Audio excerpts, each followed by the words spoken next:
Bread എടുത്തിട്ടുണ്ട്. നമുക്ക് ഇതിനാണോ chicken കൂട്ടി കഴിക്കാം. ഒരു അടിപൊളി ചിക്കൻ റോസ്റ്റാണ് ഇതുണ്ടാക്കിയത്. എങ്ങനെയാണെന്ന് അറിയണ്ടേ? ഇതിൻ്റെ വീഡിയോയിലേക്ക് പോകാം. നല്ല അടിപൊളി ചിക്കൻ കറി വയ്ക്കാം. ഇതിനകത്തുനിന്ന് അല്പം ബോൺലെസ് ആയിട്ടുള്ളതെടുത്ത് മാറ്റിയിട്ട് നമുക്കൊരു ചാമ അല്ലെ മില്ലറ്റ് ബിരിയാണി ഉണ്ടാക്കണം. അല്പം കല്ലുപ്പിട്ടു, കുറച്ച് വിനാഗിരി ഒഴിച്ചു. ഇനി നമുക്കിതൊന്ന് കഴുകിയെടുത്തിട്ടുണ്ട്. നമുക്കൊരു കുറച്ച് ഉപ്പിട്ട് കൊടുക്കാം. 2 ടീസ്പൂൺ കാശ്മീരി മുളക് പൊടി, പിന്നെ 1 ടീസ്പൂൺ മല്ലി.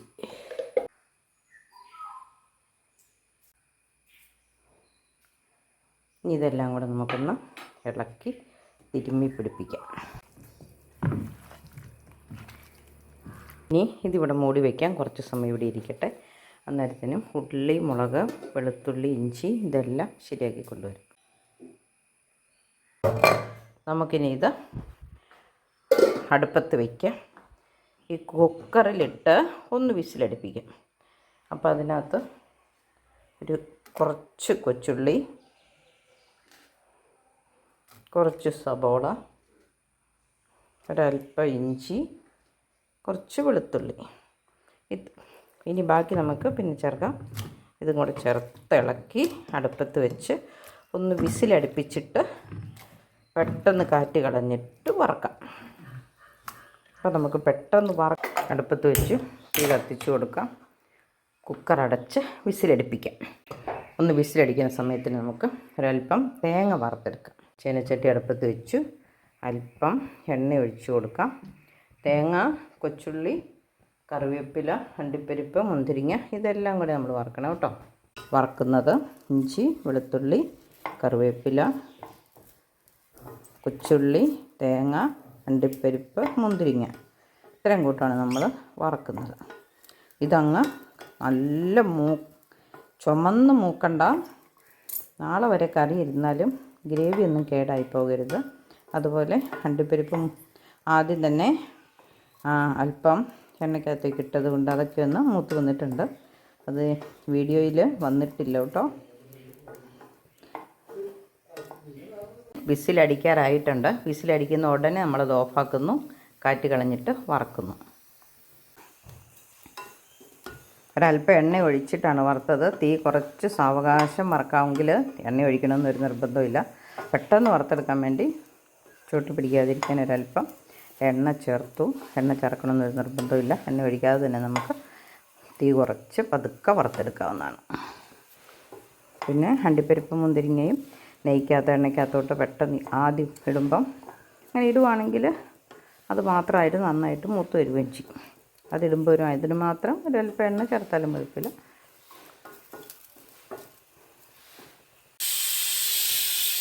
വിസിലടിച്ചു തീ ഓഫാക്കാം. നമുക്കിനി കാറ്റ് കുറേശ്ശെയായിട്ട് തുറന്നു വിടാം. ഇനി ഇത് നമുക്ക് തണുക്കുമ്പം മഷി പോലെ ഒന്ന് അരച്ചെടുക്കണം.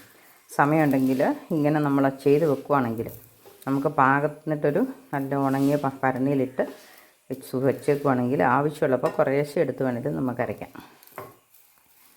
ഇനി അരച്ചതാണെങ്കിലും നമുക്ക് ചെറിയ പാത്രത്തിലാക്കി ഫ്രീസറിൽ വയ്ക്കുവാണെങ്കിൽ കറി വെക്കുമ്പം ഓരോ കുഞ്ഞു പാത്രത്തിലെടുത്ത് കറിക്കകത്തേക്ക് ചേർത്താൽ മതി. കാറ്റ് കളഞ്ഞ് നമുക്ക് എടുക്കാം.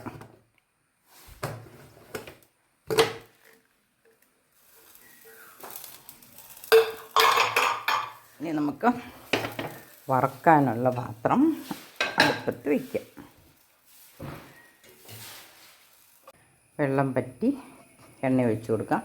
നമ്മൾ പച്ചയ്ക്ക് ഇത് വറക്കണമെങ്കിൽ ഒത്തിരി എണ്ണ വേണം. പക്ഷേ ഇത് ഇങ്ങനെ നമ്മളൊന്ന് ആവി കയറ്റിയിട്ട് വറക്കുവാണെങ്കിൽ കുറച്ച് എണ്ണ മതിയാവും. എല്ലാ വശവും ഒന്ന് മൊരിഞ്ഞ് കിട്ടിയാൽ മാത്രം മതി. വെന്തതാണ്. അപ്പോൾ പെട്ടെന്ന് നമുക്ക് വറുത്തെടുക്കാം. കാറ്ററിങ്ങുകാരൊക്കെ ഇങ്ങനെയാണ് കേട്ടോ ചെയ്യുന്നത്.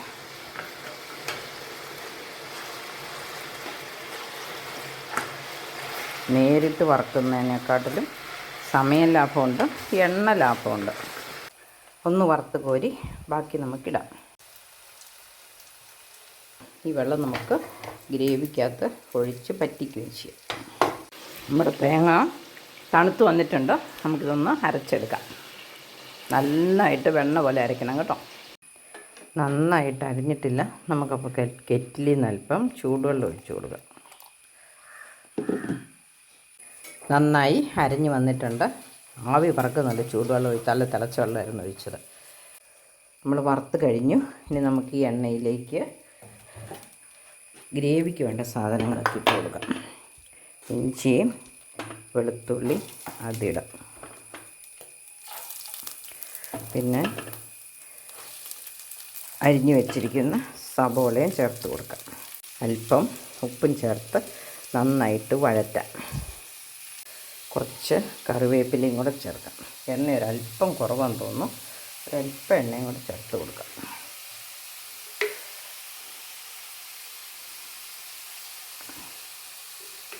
ഇനി ഇത് നന്നായിട്ട് വഴന്ന് കഴിയുമ്പം ഈ വെള്ളവും ചേർത്ത് പറ്റിച്ചെടുക്കണം.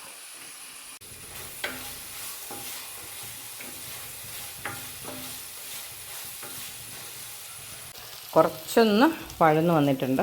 നമുക്ക് വെന്ത വെള്ളം കൂടെ ഒഴിച്ച് കൊടുക്കാം.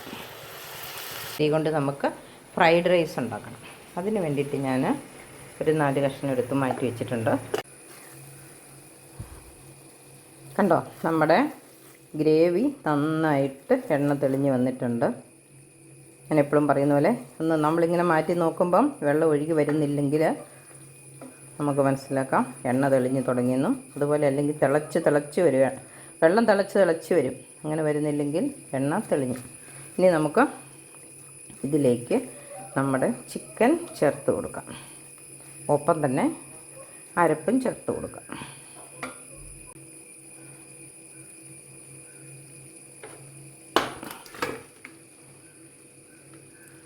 തിരിച്ച് വേണേലും നമുക്ക് ചേർക്കാം കേട്ടോ.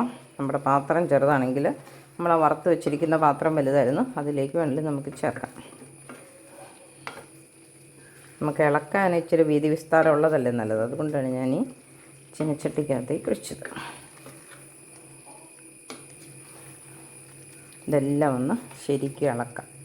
ഒരു കൈ കൊണ്ട് ഇളക്കിയാലേ ഇളക്കി ശരിയാവില്ല. അതുകൊണ്ട് ഞാൻ ഇളക്കി കഴിഞ്ഞിട്ട് കാണിക്കാം. ഇനി നമുക്ക് നമ്മൾ അരച്ച് വെച്ചിരിക്കുന്ന തേങ്ങ വറുത്തരച്ചത് പാകത്തിന് ചേർത്താൽ മതി. കൂടുതലുണ്ടെങ്കിൽ അതെടുത്ത് ഫ്രിഡ്ജിൽ വെച്ചിരുന്ന് നമുക്ക് ഗ്രീൻ പീസോ അതല്ലെങ്കിൽ ഉരുളക്കിഴങ്ങോ അല്ലെങ്കിൽ വേറെ എന്തെങ്കിലും കറിക്ക് ചേർക്കണമെങ്കിൽ നമുക്ക് ചാറാക്കാം. മുട്ടയ്ക്കാണെങ്കിൽ നമുക്ക് ഗ്രേവിക്കകത്ത് ചേർക്കാൻ പറ്റുന്ന ഒരു അരപ്പാണിത്. 1 തേങ്ങയോ 2 തേങ്ങയോ വറുത്തരച്ച് ഫ്രിഡ്ജിൽ പല പാത്രത്തിലായിട്ട് വെച്ചാൽ നമുക്ക് പണി ലാഭമുണ്ട്. ഒരല്പം ചൂടുവെള്ളം ഒഴിച്ച് നമുക്ക് വറുത്ത് കോരി വെച്ചിരുന്ന പാത്രത്തിൽ എണ്ണ കളയാതെ ഇതിനകത്തേക്ക് ഒഴിക്കാം. നമ്മുടെ ചിക്കൻ റോസ്റ്റിന് പാകത്തിന് ഗ്രേവിയൊക്കെ ഉണ്ട്. ഇനി ഗ്രേവി കുറവാണെങ്കിൽ നല്ല തിക്കായിപ്പോയെങ്കിൽ വേണേൽ നമുക്ക് അല്പം ചൂടുവെള്ളം വേണേൽ ചേർക്കാം. ഇനി അവസാനത്തെ മേമ്പൊടിയായിട്ട് ഒരല്പം നെയ്ക്കകത്ത് ഉള്ളി മൂപ്പിച്ച് ഇച്ചിരി കുരുമുളകും കൂടെ ചേർക്കണം. വറുത്തരച്ച തേങ്ങ ആയതുകൊണ്ട് ഒത്തിരി നേരം തിളപ്പിച്ചാൽ അതിൻ്റെ ടേസ്റ്റ് പോകും. നമുക്ക് സ്റ്റൗ ഓഫാക്കാം. എന്നിട്ട് കടുക് പൊട്ടിച്ച് ഒഴിക്കാം. കടുക് പൊട്ടിക്കാനായിട്ട് നമുക്ക് ഒരു പാത്രം വയ്ക്കാം.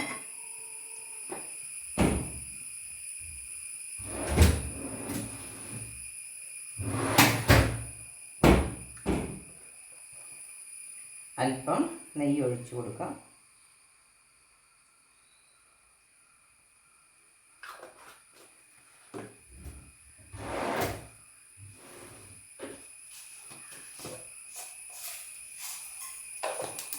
കടുക് ഇട്ട് കൊടുക്കാം.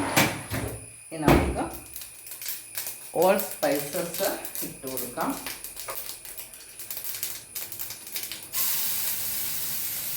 പെരുംജീരകം, ഏലക്ക, ഗ്രാമ്പൂ എല്ലാം കൊണ്ട് പട്ടയില്ല അല്ലേ, നമുക്ക് ഇച്ചിരി പട്ടയും കൂടെ ചേർത്ത് കൊടുക്കാം. പട്ടയും കൂടെ ഇട്ട് കൊടുക്കാം.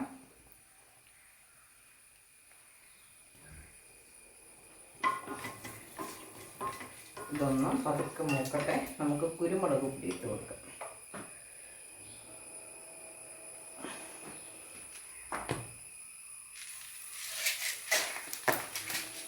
ഒരല്പം ഗരം മസാലയും ചേർക്കാം.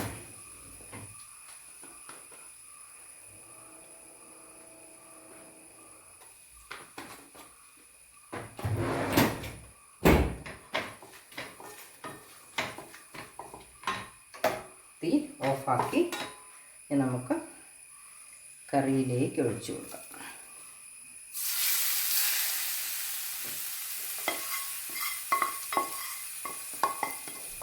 നെയ്ക്കകത്ത് ആ കുരുമുളകും കടുകുമൊക്കെ പൊട്ടിയതിൻ്റെ നല്ലൊരു ഓൾ സ്പൈസസും മൂത്തതിൻ്റെ കേട്ടൊരു മണം. നമുക്കിനി ഒന്ന് ഇളക്കാതെ മൂടി വെച്ചിട്ട് വയ്ക്കാം. പിന്നെ അല്പം കറിവേപ്പിലയും കൂടെ തിരുമിയിട്ട് മൂടി വെച്ചിട്ട് ഒരു 10 മിനിറ്റ് കഴിഞ്ഞ് ഒന്ന് ഇളക്കി വിളമ്പാം. അപ്പം നമ്മുടെ സ്പെഷ്യൽ ചിക്കൻ റോസ്റ്റ് റെഡിയായി. നമുക്ക് തവിയൊക്കെ മാറ്റിയിട്ട് ഇതിവിടെ മൂടി വയ്ക്കാം. ഇനി അപ്പത്തിൻ്റെയോ ബ്രെഡിൻ്റെയോ ചപ്പാത്തിയുടെയോ എന്തിൻ്റെ കൂടെ വേണമെങ്കിലും നമുക്കിത് കഴിക്കാവുന്നതാണ് കേട്ടോ. കേട്ടോ, സ്പെഷ്യൽ ചിക്കൻ റോസ്റ്റ് എന്ന് പറഞ്ഞാൽ വളരെ സ്പെഷ്യലാണ്. എല്ലാവരും ഒരിക്കലെങ്കിലും ട്രൈ ചെയ്യണം കേട്ടോ. അപ്പോൾ എൻ്റെ ഇന്നത്തെ വീഡിയോ ഇത്രയേ ഉള്ളൂ.